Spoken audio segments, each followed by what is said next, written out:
ఇది మన భారతదేశం, భారత రాజ్యాంగం ఆర్టికల్ 25లో కూడా మనకు ఒక అనుమతి ఇవ్వడం జరిగింది. మీకు నచ్చిన మతాన్ని స్వీకరించవచ్చు, దాన్ని ప్రచారం చేసుకోవచ్చు. భారత రాజ్యాంగం వెలుగులోనే నేను ఉన్నాను మొదటి విషయం. రెండో విషయం ఏంటంటే, నేను చిన్నప్పటి నుండి కూడా ధార్మికంగా, ఆధ్యాత్మికంగా ఎక్కువగా ఆసక్తి కలిగినటువంటి వ్యక్తిని అనమాట. నేను రీసెర్చ్ చేశాను, పరిశీలన మరియు పరిశోధన చేయడం ప్రారంభించాను అనమాట.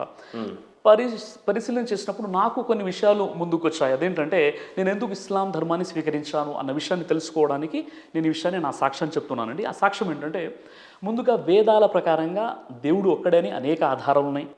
దేవ ఏకహ ఏకం ఏవద్వితీయం, ఆయన ఒక్కడున్నాడు, అద్వితీయుడు కాడు అని చెప్పేసి బైబిల్లో కూడా దేవుడు ఒక్కడైనా ఉంది, ఖురాన్లో కూడా దేవుడు ఒక్కడైనా ఉంది. మరి దేవుడు ఒక్కడే అన్నప్పుడు ఆ ఒక్క దైవాన్ని ఎందుకు ఆరాధించట్లేదు? నిజంగా ఆ ఒక్క దైవాన్ని ఆరాధించేటటువంటి మతము, ధర్మము ఏదైనా ఉందా, ఎవరైనా ఉన్నారని నేను ఏం చేశానంటే, ఎప్పుడైతే గుడికి వెళ్ళానో గుళ్ళో విగ్రహాలు ఉన్నాయి, ఏకదైవ ఆరాధన జరగట్లేదు, బహుదైవోపాసన జరుగుతుంది. అలాగే ఎప్పుడైతే నేను చర్చ్కి వెళ్ళానో అక్కడ యేసుక్రీస్తు యొక్క బొమ్మ కనిపిస్తుంది, సిలువ బొమ్మ కనిపిస్తుంది, అక్కడ కూడా బహుదైవోపాసన కనిపిస్తుంది. కొంతమంది మరియంని పూజిస్తున్నారు. అలాగే ఎప్పుడైతే నేను దర్గాకి వెళ్ళిపోయానో దర్గాలో కూడా ఎవరో చనిపోయినటువంటి ఒక సమాధి యొక్క పూజ జరుగుతుంది. అంటే ఇక్కడ ఎప్పుడైతే నాకు వచ్చినటువంటి సందేహం ఏదైతే ఉందో, నన్ను పుట్టించినటువంటి దేవుడు ఒక్కడే ఉన్నప్పుడు ఆ ఒక్క దైవాన్ని ప్రజలు ఎందుకు ఆరాధించడం లేదు, మళ్ళీ ఆరాధించేవారు ఎవరు ఉన్నారని ఎప్పుడైతే నాకు సందేహం కలిగిందో, నేను ఎప్పుడైతే టెంపుల్కి వెళ్ళానో అక్కడ విగ్రహారాధన జరుగుతుంది, ఎప్పుడైతే చర్చ్కి వెళ్ళానో అక్కడ కూడా ప్రతిమల ఆరాధన జరుగుతుంది. అక్కడ కూడా ఒక విధంగా బహుదైవోపాసన, యేసుని, మరియమ్మని, సిలువని ఆ బొమ్మలు పెట్టుకున్నారు. అలానే నేను ఎప్పుడైతే దర్గాకి వెళ్ళిపోయానో అక్కడ కూడా సమాధులను ఆరాధిస్తున్నారు. ఇదే ఆలోచన, ఇదే నాకున్నటువంటి సందేహంతో ఎప్పుడైతే నేను మస్జిద్కి వెళ్ళానో ఆ మస్జిద్లో ఎలాంటి విగ్రహం లేదు, ఎలాంటి ఆకారం లేదు, ఎలాంటి చిత్రపటం లేదు, ఒకే సృష్టికర్త అయినటువంటి దైవాన్ని మాత్రమే వారు ఆరాధిస్తున్నారు. అప్పుడు నేను అనుకున్నాను, నిజంగా చెప్పాలి అంటే వేదాల ప్రకారంగా, బైబిల్ ప్రకారంగా, ఖురాన్ ప్రకారంగా పుట్టించినటువంటి దైవాన్ని ఆరాధించేటటువంటి వ్యక్తులు ఎవరైనా ఉన్నారు అంటే ఈ మస్జిద్లో ఆరాధించేవారే. కాబట్టి నేను ఆ మస్జిద్తో కనెక్ట్ అయిపోయాను. కానీ నాకెవరు కూడా మెయిన్ ఏంటంటే, ఇస్లాం సందేశం ఎవరు ఇవ్వలేదండి నాకు. ఎవరు నన్ను కన్వర్ట్ అవ్వండి అని చెప్పలేదు. ఇప్పుడు కూడా నేను కన్వర్ట్ అవ్వలేదు, నేను రివర్ట్ అయ్యాను. అంటే సనాతన ధర్మం, ఏ ధర్మం అయితే వేదాలలో బోధించడం జరిగిందో, ఏ ధర్మం అయితే బైబిల్లో బోధించడం జరిగిందో, ఏ ధర్మం అయితే ప్రవక్త ముహమ్మద్ సల్లల్లాహు అలైహి వసల్లం వారికి ఖురాన్ రూపంలో ఇవ్వడం జరిగిందో, ఆ ధర్మాన్ని నేను తెలుసుకున్నాను. అంటే నేను రివర్ట్ అయిన తర్వాత నేను కన్వర్ట్ అవ్వలేదు.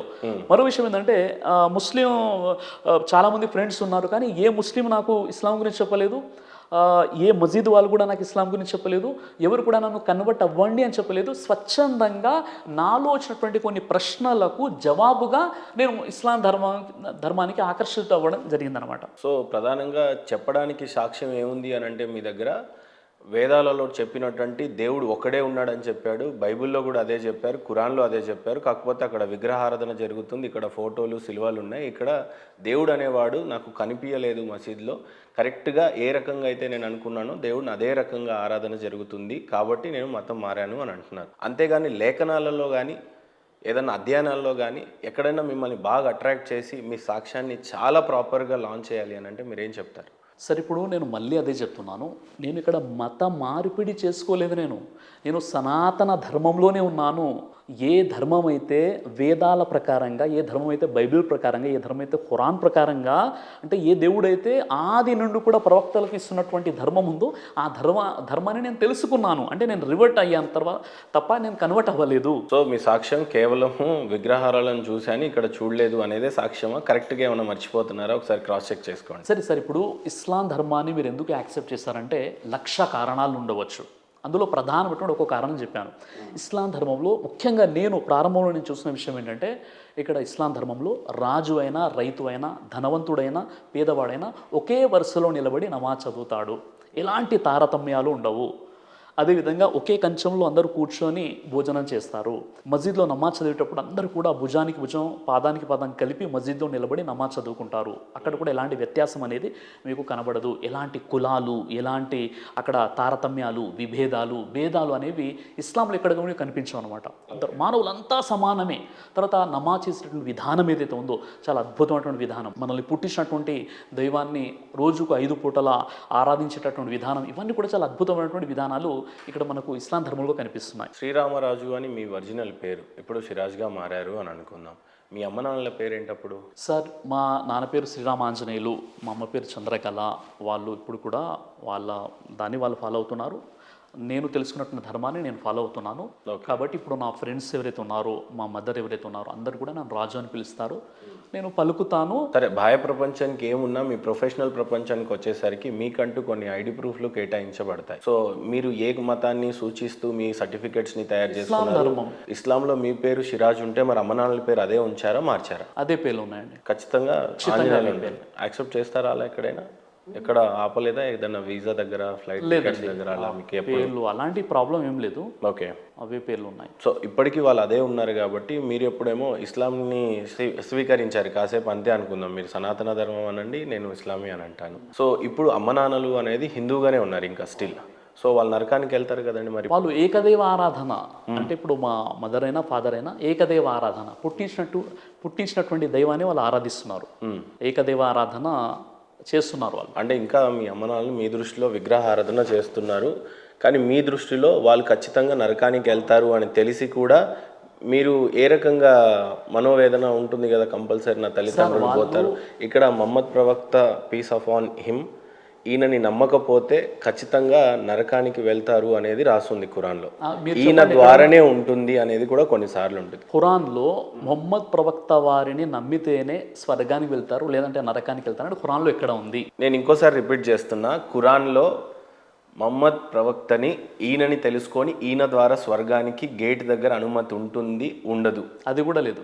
లేదు, రెండు లేవు. మీరు చెప్పిన నేను మళ్ళీ ఇంకోసారి అడుగుతున్నాను సార్, మీరు 10 సార్లు అడిగినా లేవు. మహమ్మద్ ప్రవక్త గారిని నమ్మి ఆయనను తెలుసుకొని ఆయన చెప్పినటువంటి బోధలను తెలుసుకొని అక్కడ గేట్ ఉంటుంది కదా, స్వర్గం యొక్క గేటు, నరకం యొక్క గేట్ దగ్గర ఈయనను నమ్మి ఈయనను తెలుసుకుంటే కానీ నరకానికి కానీ స్వర్గానికి కానీ అలా లేదండి. అలా ఏం లేదు, ఖురాన్ లేదు అలా. ఓకే, ఏం చేస్తే స్వర్గ నరకాలకి దారులు ఉన్నాయని ఖురాన్ చెప్తా ఉంది? ఖురాన్లో సూరే బహరా సూర నంబర్ 2 ఆయత్ నంబర్ 62లో చాలా స్పష్టంగా ఉంది. ఏమని రాసు? ఎవరైతే అల్లాను అంతిమ దినాన్ని విశ్వసించి మంచి పనులు చేస్తారో వారికి భయము కానీ విషాదం కానీ కలిగేటటువంటి అవకాశాలు లేవు, వారు స్వర్గానికి వెళ్తారు.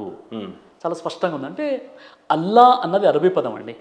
అల్లా అన్న పదాన్ని మనం తెలుగులో చెప్పాలంటే దేవుడు. ఎవరైతే దేవుణ్ణి జడ్జ్మెంట్ డేని నమ్ముతారో మంచి పనులు చేస్తారో వారు స్వర్గానికి వెళ్ళిపోతారు. సార్ అసలు నాకు ఒక డౌట్ ఏంటంటే, దేవుడు ఉన్నాడు కరెక్ట్, ఒకరే దేవుడు ఉండాలి అనేది మీ సిద్ధాంతం.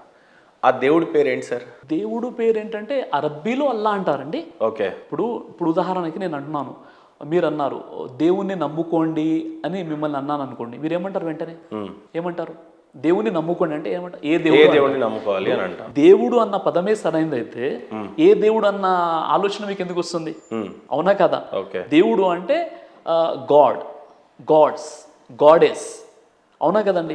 తర్వాత మీరు ముందు గాడ్ ఫాదర్, గాడ్ మదర్, ఇలా ఏంటంటే బహువచనము ఏకవచనం నుండి అది ఏంటంటే మళ్ళీ బహువచనము, స్త్రీలింగము, ఇలా మొత్తం మార్పు చెరుపులో గురైపోయింది. అదేవిధంగా మీరు అల్లా అన్న పదం ఎక్కడైతే చెప్తారో అల్లాలు అన్న పదం ఉండదు అక్కడ. అంటే అల్లా అంటే సృష్టికర్త అండి. అల్లా అంటే అల్లా అంటే అరబిక్ లో దేవుడిని అల్లా అని అంటారు అరబిక్ లో. తెలుగులో ఏమనాలి మరి అప్పుడు? అల్లాని దేవుడు అనాలి అంతే. దేవుడు సృష్టికర్త. అప్పుడు దేవుడికి పేరు అనేది ఏం లేదా? లేదండి, ఆరాధనకు అర్హుడు. అరబ్బుల్లో వాళ్ళు అల్లా, అరబ్బులో అంటే అరబ్బు దేశంలో ఖురాన్ అవతరించింది. అల్లా అనే పదానికి అర్థము ఆరాధనకి అర్హుడు. ఆరాధనకు అర్హుడు అంటే ఆయన ఒక దేవుడు, మనం ఆరాధిస్తే ఆరాధనకి ఆయన అర్హుడుగా ఉన్నాడు. సో మనం అరబిక్ లో అల్లా అని అంటున్నాం, తెలుగులో దేవుడు అంటే సరిపోతుంది. సర్వేశ్వరుడు, ఈశ్వరుడు, అల్లా ఇలా ఏం చెప్పడానికి లేదు. సర్వేశ్వరుడు అంటే సర్వనియామకుడు. అదే విధంగా అల్లా అంటే సర్వేశ్వరుడు అని అంటే ఎవరు మీ దృష్టిలో?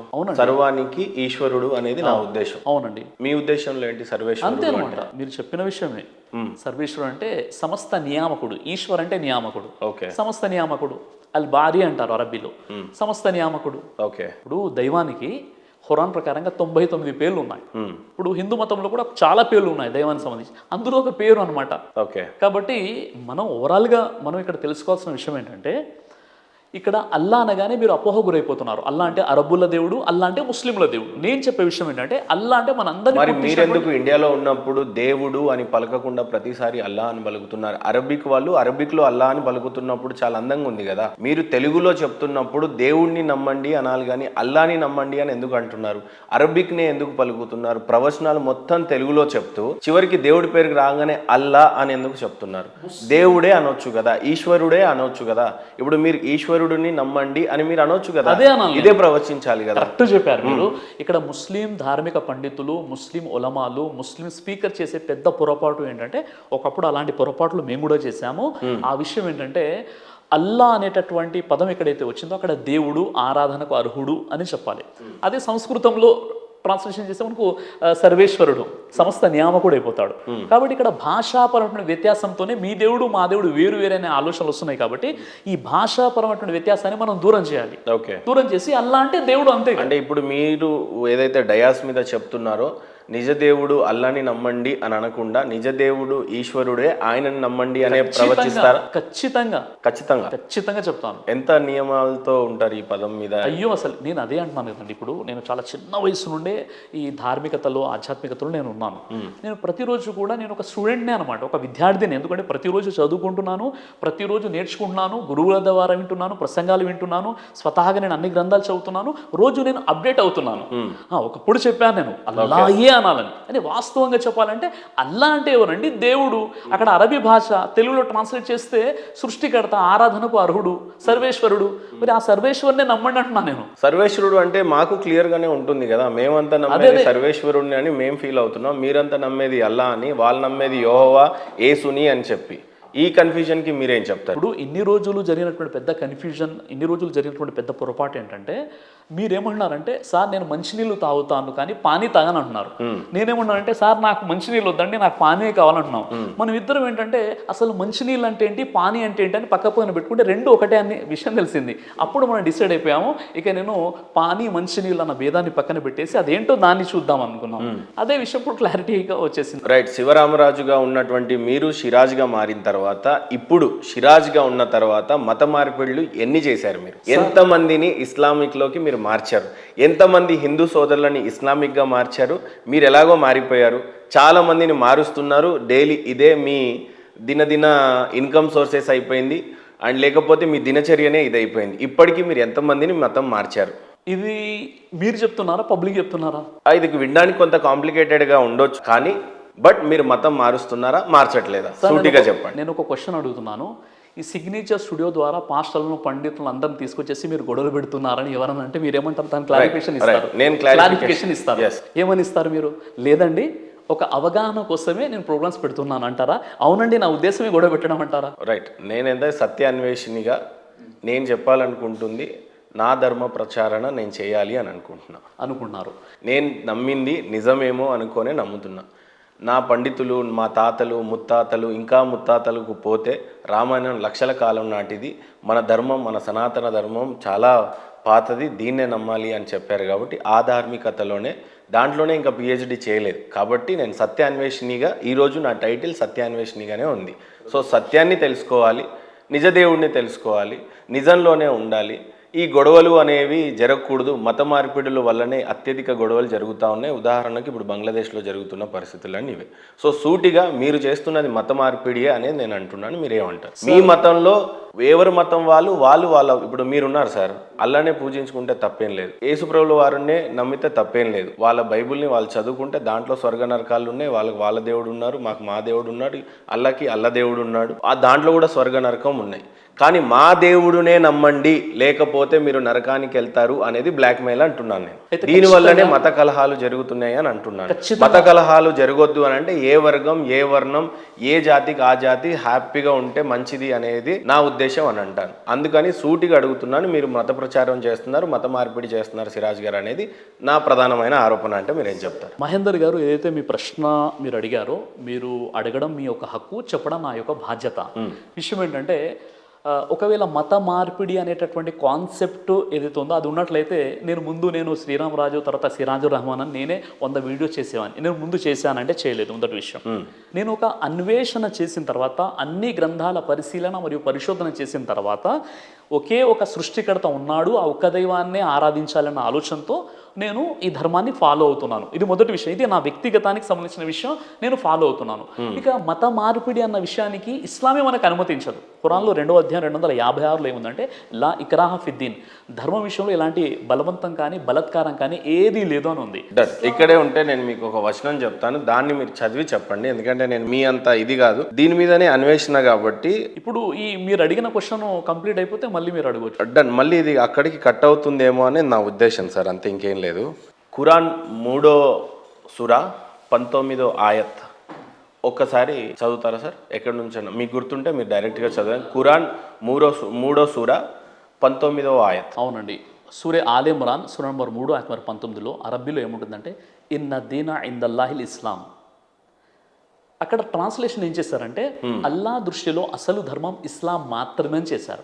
కానీ ఇక్కడ విషయం ఏంటంటే అల్లా అంటే ఎవరు మనం ముందే మాట్లాడుకున్నాం, ఒక క్లారిటీ. మళ్ళీ రిపీట్ చేస్తారా సార్? సూరే ఆల్ ఇమ్రాన్ సూర 3 ఆయత్ నంబర్ 19లో అక్కడ తెలుగులో ట్రాన్స్లేషన్ ఏం చేశారంటే అల్లా దృష్టిలో అసలు ధర్మం ఇస్లాం మాత్రమే అని ఉంది. అల్లా దృష్టిలో అసలు ధర్మం ఇస్లాం అని అక్కడ ఉంది కదా, అదే ఉందా? కరెక్ట్ చెప్పానా? అంతే కదండి. ఇస్లాం తప్ప, లేదంటే ఓన్లీ అల్లా తప్ప వేరొక దేవుడు లేడు, వేరొక మతం లేదు అలా లేదు అక్కడ. రైట్, మీరు చెప్పండి. అక్కడ అరబ్బీలో ఏముందంటే ఇన్న దీన ఇందల్లాహిల్ ఇస్లాం. దీని యొక్క కరెక్ట్ ట్రాన్స్లేషన్ ఏంటంటే ఓకే, సృష్టికర్త అయిన దైవం దృష్టిలో దేవుడు పంపిన ధర్మమే నిజమైన ధర్మం. ఇది ట్రాన్స్లేషన్. దేవుని దృష్టిలో, దేవుడి దృష్టిలో ఇస్లాం తప్ప వేరొక మతం లేదు, వేరొక ఇది లేదు, దేవుడు లేడు అనేటట్టుగా. మీరు ఒక పాయింట్కి వచ్చారు. అదే ఖురాన్ 3:19 చెప్పాలి అని అంటే తెలుగులో స్పష్టంగా ఏమని రాస్తుంది, అరబిక్ లో ఏమని రాస్తుందో ఫస్ట్ అది చెప్పండి, తర్వాత ఎవరు ఎలా ట్రాన్స్లేట్ చేశారు అనేది చెప్దాం. 3 సూరే ఆల్ ఇమ్రాన్ ఆయత్ నంబర్ 19లో అరబీలో ఏముంది? ఇన్న దీన ఇందల్లాహిల్ ఇస్లాం. ఇక్కడ అల్లా ఇస్లాం అనే 2 పదాలు వాడబడ్డాయి. అంటే అక్కడ ఉన్నటువంటి ట్రాన్స్లేషన్ ఏంటంటే ఇప్పుడు చేసినటువంటి ట్రాన్స్లేషన్ అల్లా దృష్టిలో అసలు ధర్మం ఇస్లామే ఉంది అక్కడ. నేను చెప్తున్నా, మీరు చెప్పారు కదా. యాక్చువల్లీ ఏంటి, ఇప్పుడు 2 పదాలు ఉన్నాయి. ఒకటి అల్లా. అల్లా అంటే మనం ఏమనుకున్నాం? దేవుడు అన్నామండి, అల్లాని పక్కన పెడదాం అనుకున్నాం. దేవుని దృష్టిలో ఇస్లాం ఏంటి? ఇస్లాం అంటే అర్థం ఏంటి? సమర్పణ. ఇస్లాం అంటే దైవానికి మనం సమర్పించుకోవడం. అంటే దైవం దృష్టిలో మనిషి, దేవుని దృష్టిలో మనిషి ఆ దైవానికి సమర్పించుకోవడమే నిజమైనటువంటి ధర్మం. ఇది దాని ట్రాన్స్లేషన్ వస్తుంది. అంటే ఇక్కడ పొరపాటు ఇక్కడ జరిగిపోయిందంటే, ఇక్కడ అల్లా అంటే మనం వేరే దేవుడు, అరబ్బుల దేవుడు, ముస్లింల దేవుడు అన్న ఆలోచనలో ఆల్రెడీ మైండ్ సెట్లో ఉన్నాం మనం. ఇస్లాం అనగానే అది ముస్లింల ధర్మం అనేటటువంటి ఆలోచనలో ఉన్నాం మనం. కాబట్టి దీన్ని కరెక్ట్గా ఒకవేళ నేను ఖురాను గ్రంథాన్ని ట్రాన్స్లేషన్ చేస్తే నేను ఎలా చేస్తాను అంటే, సృష్టికర్త అయినటువంటి దేవుని దృష్టిలో దేవుడు పంపినటువంటి ధర్మం ఏదైతే ఉందో, లేదా ఆ దైవానికి సమర్పించుకోవడమే అసలైనటువంటి ధర్మం. ఇక్కడ పొరపాటు ఎక్కడ జరిగింది? గొడవలు ఎక్కడ ఉంటాయి చెప్పండి?